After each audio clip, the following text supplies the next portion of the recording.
안녕하세요. 네, 영어 강사 문희진이라고 합니다. 네, 감사합니다. 귀한 시간 내주셔서 감사하고요. 제가 오늘 공부의 본질과 핵심을 정말 간단하게 그리고 너무 중요하게 잘 설명드리겠습니다. 일단 제 수업의 기본 슬로건이자 제 메인 테마인데요. 수능 영어 관건은 문해력. 문해력 정말 중요하죠. 직역을 넘어서 핵심을 간파하는 독해를 해야 된다. 이게 이제 제 수업의 가장 키포인트입니다.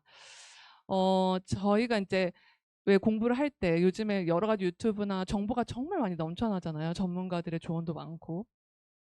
근데 앞부분은 뭐 어떻게 입시가 뭐 바뀌고 전략이 이렇고 많은 방법을 얘기하지만 결국 결론은 동일해요. 그러니까 어렸을 때부터 국영수 위주로 뭔가 공부를 차근차근 제대로 된 방법으로 꾸준히 오랜 시간 잘 해왔다면 사실은 입시 방법이 어떻게 바뀌든 어떤 상황이 닥치든 어느 정도는 잘 해나갈 수 있다는 게 공통점이죠. 그래서 제가 오늘 제 수업에서 이제 기본 개념, 기본 가닥, 기본 핵심을 제가 오늘 강조하면서 설명드리려고 합니다. 자, 이거는 수능 절대평가 1등급 비율이었고요. 그동안 역대요. 보시면 아시겠지만 절대평가라고 해서 난이도가 쉽거나 그런 의미가 아니죠. 난이도는 계속 유지가 됐지만 커트라인이 이제 90점 이상이 1등급이다. 이런 정도일 뿐이고요. 퍼센트를 보시면 대체적으로 지금 평가원에서 지향하는 퍼센트는 6%대. 이때가 이제 가장 좀 난이도를 잘 맞췄다. 적정선이다. 그런데 이제 보시면 막 1.47%도 있죠. 작년 6월 평가원 같은 경우는. 거의 4%대, 6%대, 5%대가 가장 주를 이루고 있습니다. 올해 고3 모의고사 3월과 5월이 동일하게 4%대가 나왔죠. 그래서 상당히 체감했을 때는 좀 어려웠던 시험이고요. 이번에 6월 평가원은 상대적으로 좀 쉬웠습니다. 아직은 뭐 결과가 나오진 않았고요. 자, 제가 여기서 이제 강조하고 싶은 건 수능 영어가 최저 맞추기는 쉽죠. 상대적으로. 왜냐하면은 다른 과목들은 이제 4%가 딱 정확히 1등급이지만 영어는 90점만 넘으면 되기 때문에 이제 최저를 맞추는데 좀 유리한 부분이 있지만 또 방심하면 엄청 큰 걸림돌이 되죠. 아시겠지만 탑권의 학교들에서 영어 2등급 맞으면서 의대를 진학한다? 그거는 거의 있을 수가 없는 일입니다. 그래서 일단 무조건 안정 1등급을 맞아야 되고요. 이렇게 4.37%, 1.47% 이런 경우에는 진짜 1등급 들어가기가 너무너무 힘듭니다. 그래서 확실한 1등급을 만드는 이제 독해 전략이 필요합니다. 자, 그렇다면 이제 저희가 그동안 아이들이 내신도 해오고 뭐 간간히 수능도 공부도 하고 그러겠지만 고등 내신과 수능 영어의 핵심 포인트는 독해와 어휘죠. 뭐 예를 들어 방법적으로 어떤 문제집을 푼다. 뭐 어떤 방식으로 한다. 뭐 예를 들어서 뭐 언제 어떻게 무엇을 한다. 이런 것보다 그걸 다 차치하고 기본적 소스는 독해죠. 뭐가 됐든 독해를 하는 겁니다. 그리고 뭐가 됐든 단어를 외우는 거죠. 그게 가장 중요한 포인트입니다. 되게 막 수학이나 다른 과목 같은 경우는 이제 갈래가 되게 많죠. 영어는 딱 하나예요, 사실은. 독해와 단어. 그리고 요즘 내신에서 비중이 문법 비중도 많이 줄어들고 있는 추세고요.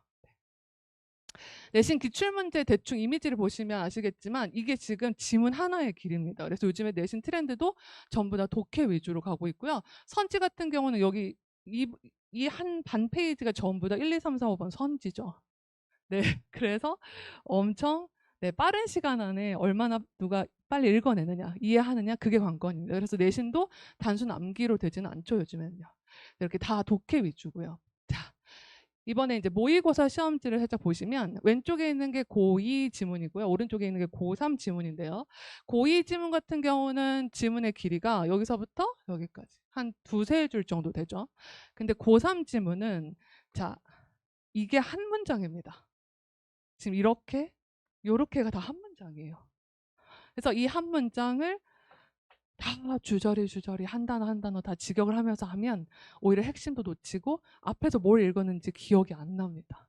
그리고 이 지문을 1분 30초 안에 풀어서 해결해야 돼요. 시간 제한상. 그래서 이제 이런 길고 복잡한 독해를 어떻게 잘 해가느냐 그 핵심적인 전략이 필요하죠. 자, 여기서 제가 교육학 용어 사전에 있는 독해의 정의에 대해서 한번 가져와 봤는데요. 독해는 글을 읽어서 뜻을 이해하는 거다. 독해는 연계된 생각 속에 숨겨져 있는 구상적 활동이다. 그럼 그 구상적 활동이 뭐냐? 단순한 정보의 나열이 아니라 그 정보를 토대로 깊이 있는 이해를 하는 것이다. 이게 독해죠. 자, 그럼 이제 이런 정의에 따라서 저희가 이제 상식적으로 알고 있는 선에서도 그렇고요. 문해력이라는 거는 글을 읽고 이해하는 능력인데, 그래서 핵심을 간파하는 능력인데, 이것은 결국 국어에서도 필요한 능력이고요. 근데 이 독해를 한다는 거는 본인이 읽어서 일단 1차적으로 머릿속에서 파악을 해야겠죠. 근데 아이들 대부분 어떻게 공부를 하냐면 일단 미리 뭐 글을 읽어가거나 그런 거는 별로 없고요. 네, 수업에 가서 선생님이 앞에서 직독직기로 나다나다 해석해 주는 걸 그냥 앉아서 그렇구나 이렇게 하는 게 다반사죠. 또 한국어 해석지를 많이 참고하거나 한국어 해석을 심지어 써가면서 공부하기도 하죠. 제가 지금 말씀드린 이런 방법들은 전부 다 지양해야 합니다. 절대로 안 됩니다. 일단 한국어 해석을 써가면서 공부하는 습관은요. 이거는 영어 지문, 영어적 접근이 아니고요. 그냥 단순히 손만 아픈 작업일 뿐이고요. 그리고 또 한국어 해석지를 보는 것 또한 마찬가지입니다. 제가 뒤에서 또 구체적으로 설명을 드리겠지만, 그래서 저희는 글을 읽어서 영어적 사고, 영어에서 이 표현을 어떤 식으로 재진술해가면서 핵심을 파악하고 핵심을 던지고 있느냐, 그거를 따라가는 게 제일 중요한 관건이죠. 자, 그러면 이제 제가 아주 핵심 3가지만 짚어서 앞으로 독해를 공부해야 돼. 영어 공부를 해야 될 때 핵심 키 3가지가 뭐냐. 첫 번째, 실질적이고 분석적인 독해력 향상 훈련을 해야 됩니다. 이건 어떻게 하는 거냐. 그냥 자 문제 풀어. 그래서 애들이 막 읽죠. 그럼 이제 대부분 애들이 뭐라고 얘기하냐면 시간이 일단 부족하니까 찍거나 아니면 뒤로 갈수록 앞에서 뭔 얘기하는지 기억이 안 나거나 아니면 대충 읽어서 눈에 익히는 그냥 자주 등장하는 단어를 가지고 스토리를 만들어요. 그래서 엉뚱한 답을 찾아오기도 하죠. 그거 다 차치하고 다 지양하고 실질적인 독해를 읽는 방법은 일단 글의 초반에 무조건 소재를 파악해야 됩니다. 모든 글은 도입부에 반드시 소재가 나옵니다. 나 지금 뭐에 대해서 얘기하려고 해? 그 소재를 잡고 끝까지 읽는 겁니다. 그 소재를 염두하면서 그게 어떻다는 거야? 그걸 따라가는 거죠. 그래서 평소에 글을 근데 이제 이런 방법을 설명하면 아이들이 뭐 중요한 것 같아요 이렇게 얘기하죠. 근데 막상 또 문제를 풀거나 글을 읽을 때는 그냥 본인의 기본적 습관으로 그냥 읽고 말죠. 근데 이런 훈련을 의도적으로 하는 겁니다. 글을 읽을 때 의도적으로, 의식적으로 인식하면서. 자, 그래서 소재, 주제, 답근거, 선지, 속어 연결어 체크하는 훈련을 반드시 해야 되고요. 그다음에 유형별로 좀 전략을 다르게 삼아야겠죠. 수능 독해 지문의 대부분의 유형은 다 주제문과 직결돼 있어요, 답이. 근데 순서나 삽입 같은 경우는 주제를 파악하지 않고 글의 어떤 명시적 단서나 근거를 가지고 흐름을 따라가는 겁니다. 그래서 그건 좀 별개로 연습을 해야 됩니다. 자, 2번째는 이게 이제 제가 제일 중요하게 여기는 부분 중에 하나인데 단어를 직역하는 게 아니라 의미를 이해하고 핵심을 파악하는 훈련을 해야 되는 겁니다. 행간의 의미를 이해한다고 하죠. 네, 그런 훈련을 하는 거고요. 3번째는 어휘력을 강화시키는 겁니다. 자, 그럼 지금부터 제가 이 3가지를 차근차근 설명을 드리겠습니다. 첫 번째, 실질적인 분석 훈련이 뭐냐? 내신과 수능 영어의 핵심 스킬이죠. 내신에서도 마찬가지로 단순히 애들이 막 열심히 외우죠. 근데 저는 이제 상담도 많이 하는 편인데 애들이 그렇게 열심히 외우고 자기는 다 완벽하게 외웠대. 근데 막상 결과가 나오면 흡족하지 않고 그렇죠. 이해 없이 단순 암기를 했기 때문에 학교에서 조금만 바꿔서 내거나 좀 다르게 질문을 해도 틀리게 되는 거죠. 자, 독해 거의 대부분이 지문의 답근거가 주제문과 직결돼 있고요. 아까 말씀드렸던 소재나 주제문이나 이런 것들을 분석하는 훈련을 해야 되고요. 글의 핵심 파악으로 정답에 좀 더 확신을 얻는. 그냥 감으로 대충 이건 것 같아. 그게 아니고 핵심 파악으로 정답을 확신하는 그런 훈련을 하는 거고요. 유형별 풀이 전략을 해야 됩니다. 자, 제가 예문을 하나 가져왔는데요. 이게 지금 글씨가 좀 작다면 오늘 나눠드린 이 브로셔 안쪽에 예문이 들어 있습니다. 자, 그럼 이 지문은 올해 고3 3월 모의고사에서 오답률이 가장 높았던 34번 빈칸 문제인데요. 제가 예를 들어서 수업을 어떻게 하는지 그리고 독해를 어떻게 분석해야 되는지 이걸로 샘플을 한번 설명해 드리겠습니다. 자, 아까 글을 읽을 때 첫 부분에 소재가 뭔지를 파악하라고 그랬죠. 이 글의 초반에서는 Arts and Science에 대해서 얘기하고 있어요. 그러면 이제 여기서 뭘 찾아가냐면 아트 앤 사이언스가 어떻다고, 그게 주제거든요. 그리고 그게 답이고요. 자, 그런데 그 다음에 뭐라고 그랬냐면 simplicity. 아트를 좀 단순하게 하는 게 소통을 더 잘해. 더 메시지를 잘 전달해. 자, 그 다음에 또 뭐라고 그랬냐면 이 simplicity를 systemic이라는 표현으로 바꿔서 표현했고요. 자, 그 다음 쭉 가다 보면 methodologically, 방법적으로. 그 다음에 또 framework, form, 이런 형식, 이런 것들로 또 바꿔서 얘기했고요. 그 다음 문장에서는 리밋이 없으면 아트에서 이게 좀 잘 안 돼, 패러라이징이야, 이렇게 얘기했고요. 또 쭉 가다가 룰이 존재해, 룰이 있어야 더 아티스틱 프리덤을 더 잘 할 수 있어. 그 다음 또 솔리드 폼이 있어야 돼. 자, 이게 전부 다 그래서 주제를 계속 재진술하고 있는 겁니다. 한국어와 제가 이제 통번역 공부를 했는데요. 한국어와 영어의 차이는, 한국어는 신문 기사를 보면 처음부터 끝까지 동일한 대상은 동일한 용어로 반복해서 설명하죠. 영어는 절대 동일한 표현을 쓰면 안 됩니다. 안 된다는 표현보다는 별로 좋지 않은 글이죠. 영어는 계속 표현을 바꿔가면서 그 같은 대상을 설명을 하는 건데요. 여기서 지금 단순히 직역을 하면 뜻이 다 다르죠. 단순성, 시스템이, 방법론적인, 이렇게 다 다르지만 이게 같은 맥락이죠. 결국 아트 앤 사이언스는 틀이 있어야 돼. 체계가 있어야 돼. 한계점, 어떤 경계가 있어야 돼. 그래야 잘할 수 있어. 그리고 마지막 빈칸이 이겁니다. In order to create beauty. 그러면 아름다움을 만들어내기 위해선 빈칸이다 라고 직역하면 이제 난리 납니다. 산으로 가죠. 아니, 앞에서 계속 아트 앤 사이언스 얘기하다 갑자기 마지막에 뷰티라고? 여기서 뷰티를 뭘로 이해해야 되죠? 아트로 이해해야 되죠. 근데 아이들이 생각보다 그 과정이 잘 안 돼요. 너무 한국어 해석지를 보면서, 너무 한국어 해석을 쓰면서, 너무 끊어읽기를 많이 하면서 너무 직역화돼 있어요. 직독직해. 그래서 결국에는 그 뭐라 해야 될까, 숲을 보지 못하고요, 알맹이를 정확하게 짚지를 못하죠. 빈칸을 보시면 그래서 답이 뭐였냐면, 여기서 아티스트는 자신을 restrict, 제한해야 한다. 아니, 여기 시스템이 나왔는데 그 단어는 없고 왜 이게 답인가? 그게 여기서는 restrict죠. 스스로 틀을 갖춘다는 얘기죠. 근데 한국어 해석지 어떻게 써있냐면요, 아름다움을 창조하기 위해서는 예술가는 자신을 제한해야만 한다. 그래서 제가 늘 강조하는 건 1차적으로 정 안 됐을 때, 혼자 독학을 하거나 너무 정 안 됐을 땐 참고 정도는 할 수 있지만 해석지를 절대로 같이 읽어가면서 공부하는 건 오히려 독해에 방해가 됩니다. 저희가 한 가지 사례를 생각해 보면 항상 제가 아이들한테 궁금한 반대 경우를 생각해 보라고 하거든요.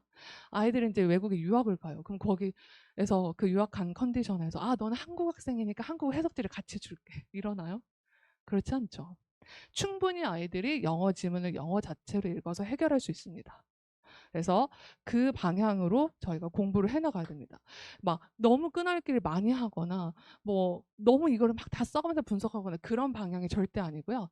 핵심만 찾아가면서 이게 이렇구나, 그 이해를 하는 거죠. 그걸 하기 위해서 소재, 주제, 재진술 찾아가고 답의 근거, 연결어, 그다음에 강약, 어떤 부분은 중요하게 읽고 어떤 부분은 약간 빠르게 스킵해도 되는 그런 가지치기 읽기를 해나가는 겁니다. 그래서 이거를 제가 이제 수업 시간에 매 시간 아이들과 훈련을 하고요. 아이들한테 질문을 좀 많이 던집니다. 여기서 이게 이렇게 된 거야? 선지 왜 이거 답이 아니야? 이거 왜 답이야? 지문의 근거가 뭐야? 이런 걸 계속 이제 질문을 던집니다. 아이들이 이제 숙제를 해온 흔적이에요. 자기 나름 이제 읽어서 그 답의 근거나 이런 것들을 좀 분석한 그런 흔적들을 제가 이제 기록해 놓은 거죠. 그래서 가급적 그냥 몸만 덜렁덜렁 오지 않고 미리 한번 글을 읽어와라. 네, 그거를 저는 독려합니다. 자, 두 번째. 단어 직역이 아닌 핵심 파악 중심 독해. 자, 아까 그 독해 지문을 잘 읽어내려면 일단은 이런 훈련이 좀 잘 돼 있어야겠죠. 제가 여기 예문을 넣어놓은 거는 전부 다 평가원에 기출됐던 문장들입니다. 제가 이 중에서 세 번째 문장을 제가 지금 브로셔 안쪽에 예문으로 넣어놨고요. 이 세 번째 문장이 제가 아까 보여드렸던 1.47%, 작년 6월 평가원 시험에서 오답률 1위를 기록했다. 31번 빈칸 문제입니다. 제가 이 문장을 한번 살짝 보시면, 자, 아날로그 인바이러먼트에서는 아날로그 상황에서는 정보랑 그다음 뒤에 피지컬 미디엄, 물리적 매체가 픽스드, 고정돼 있다라고 하면 안 되겠죠. 정보와 매체가 딱 연결돼 있다, 붙어 있다, 밀접하게 연관되어 있다, 이런 의미거든요. 예를 들어서 아날로그 하면 종이죠, 종이. 이 종이에서 글자만 따로 떼낼 순 없잖아요. 결국 이게 딱 붙어 있는 거죠. 자, 반대로 디지털 인바이러먼트에서는 자, 미디엄이 여기 이제 바꿔서 나왔죠. 앞부분 아날로그에서는 미디엄을 뒤로 뺐는데, 근데 디지털에서는 미디엄을 앞으로 뺐죠. 자, 이 미디엄은 뒤에, 자, 여기가 빈칸이었어요. 메시지가 들어가는 이 부분. 이 빈칸과 not part, 밀접하게 관련돼 있지 않다. 이렇게 이해해야 되겠죠. 그럼 결국 앞에서는 정보와 매체의 상관관계였다면 뒤에서도 매체와 정보의 상관관계가 되겠죠. 그럼 결국 여기서는 정보, 인포메이션에 관련된 단어, 메시지를 써야 되는데 대부분은 이제 이거 뭐 디지털 뭐 정보 저장인가 막 스토리지 이걸로 이제 오답률이 되게 높았던 지문이었습니다. 자, 여기서 제가 다시 한번 왜 직역을 하면 안 되는지 설명을 드릴게요. 자, 작년 평가원 해석지 해석입니다. 제가 읽어보겠습니다. 정보 콘텐츠가 물리적 매체에 풀 수 없게 고정된 아날로그 환경에서는 분명하다. 디지털 환경에서는 매체가 메시지의 일부가 아니다. 네, 그니까요, 어머니. 자, 그래서 네. 아이들이 뭐 다수라고 말하기는 어려울 수 있지만 이런 경우가 많죠. 이렇게 공부하는 경우가 왕왕 있습니다. 심지어 제가 뭐 이런 말씀 드리기가 좀 외람되지만 수업 때도 이렇게 다 직역을 해주죠. 그래서 그렇게 하면 독해의 속도도 느려질 뿐더러 독해 핵심을 오히려 간파하지 못하고 그냥 해석을 다 했어. 여기에 그치고 맙니다. 그리고 요즘 평가원 선지가 상당히 어렵습니다. 추상성이 강해지고요. 뭔가 원래 알고 있는 단어의 뉘앙스에서 그치면 안 됩니다. 예를 들어 dispassionate이라는 단어가 있어요. dispassionate는 애들은 보통 단어 시험을 보면 패션이 없다고 열정이 없네 이렇게 쓰거든요. 근데 사실 평가원에 나왔던 단어인데 dispassionate는 객관적인이란 뜻이에요. 사전에 찾으면 사심이 없는이란 뜻으로 나오거든요. 근데 사심이 없는 애 왜 객관적으로 되냐? 주관적 판단이나 사감이 들어가지 않고 중립적으로 판단한다는 얘기거든요. 그래서 이 단어를 객관적인까지 파악이 돼야 답을 고를 수 있게 나왔던 지문도 있었습니다. 그래서 우리는 앞으로 계속 독해를 할 때 어감을 따라가는 거예요. 단어를 직역하는 게 아니고 이게 어떤 의미지? 이게 이 문맥에서 뭘 의미하는 거지? 그걸 계속 생각해 보는 거죠. 자, 그래서 이제 제가 어감 뭐라 해야 될까? 이걸 어감이라고 해도 되고요. 그 문장의 뉘앙스, 의미 파악 시험을 봐요. 이게 이제 이미지 조금 단어 시험지라서 제가 샘플로 넣어둔 것 뿐인데 그냥 대충 이미지만 보시면 이게 문장을 줘요. 그래서 이 문장의 핵심 의미를 간단히 설명해 이렇게. 한국어로 다 쓰는 게 아니고요. 이 문장의 핵심만 짚어봐. 이런 시험을 매 시간 봅니다. 자, 이 방금 여기 오른쪽에 이제 예문이 뭐 제가 여러 개를 넣어놓긴 했는데 이 오른쪽 두 문장이 이번 6월 평가원 고3 6월 평가원에 나왔던 문장이고요.